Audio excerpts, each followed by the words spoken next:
Rewmi 24 TV. dal leen ak jàmm mbokk yi ginnaaw ba ñu leen nuyoo siyaar leen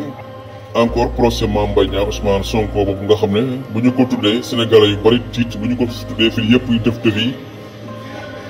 daal dinañ ci indi ay révélation yu bees ginnaaw ba nga xamee ne le 30 bii rek lañ ko àtte woon ba nga xam ne amande nañ kii di Ousmane Sonko 200 millions daal di koy def 2 mois sursis ñu bari ca sénégalais yi rek amoon nañu jaaxle lool ci ba nga xamee ne maanaam neewoon nañ procès boobu Mame Mbaye Niang appelé war na ci diir bu gàtt daal ñu ne Mame Mbaye Niang jàppal nañ ko ab date boo xam ne moom mooy Ousmane Sonko ci lañ war a demaat tribunal maanaam le 17 avril bii ñu nekk 2023 ay information nag la ñu jot yoo xam ne ña ngay xam la ne loole mënul nekk te loole sax du dëgg ndax dafa mënut a nekk atte woowu nañ atte boobu ñu daal di koy bëgg a jàppaat appel boobu kon ñëwagul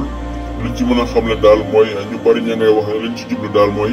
patriote yi nga xam ne jamono yi boo xool ci Sénégal ñoom ngay gis ñu ngi engagé wu dem di bindu ji li ñu bëgg mooy perturbé leen maanaam jaxas seen xew wala ñu découragé wu leen ba ñu nekk ci ay werante nga xam ne diir 1 mois képp lañ leen jàppal 1 mois boobu buñ ci yeggee nga xam ne seen inscription dafay daal di jeex kon ña ngay xam ne bay boo ngeen dellu yéen yi nga xam ne seen carte d'identité normal ngeen dellu ci inscription ya ngeen focus ci 2024 ca ngeen xam ne loolu la ñuy wax maanaam Ousmane Sonko la 17 bii daal nga xam ne mooy 17 avril moom la ñu wax ne moom lañ koy atte diggante ak Mame Mbaye Niang ginnaaw appel ba Mame Mbaye Niang dugalaat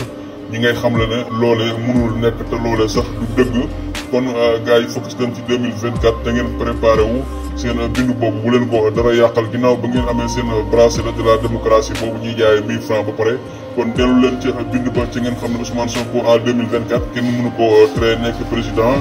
loolee la waa Pastef yëkkati kon ñi ngay xam le ne set boobu daal ñu jàpp